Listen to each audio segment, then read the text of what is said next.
السلام عليكم ورحمة الله وبركاته.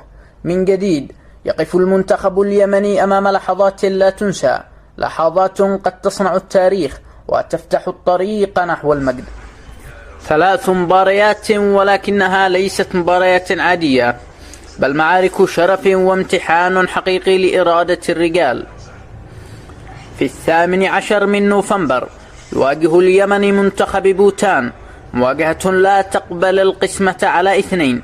الفوز فيها هو البداية نحو الحلم الآسيوي الكبير، كأس آسيا 2027.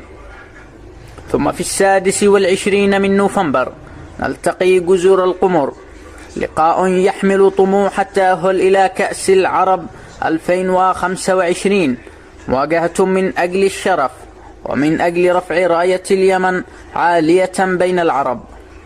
أما في 31 من مارس القادم فسيكون الموعد مع لبنان، مباراة عنوانها إثبات الذات وإعلان أن اليمن قادم وأن أرواحنا لا تنكسر مهما كانت الظروف. ما نحتاجه اليوم ليس أكثر من الإيمان بأن قميص الوطن لا يرتدى إلا بروح القتال، وبأن صوت الجماهير قادر على أن يصنع الفارق كما يصنعه الهدف في الشباك. فكونوا كما عهدناكم يا أبطال اليمن، قاتلوا من أجل الوطن، من أجل الفخر، من أجل أن يسمع العالم أجمع أن اليمن لا يستسلم. وفي الختام نقول من القلب بالتوفيق لمنتخبنا الوطني في كل خطوة وكل مباراة.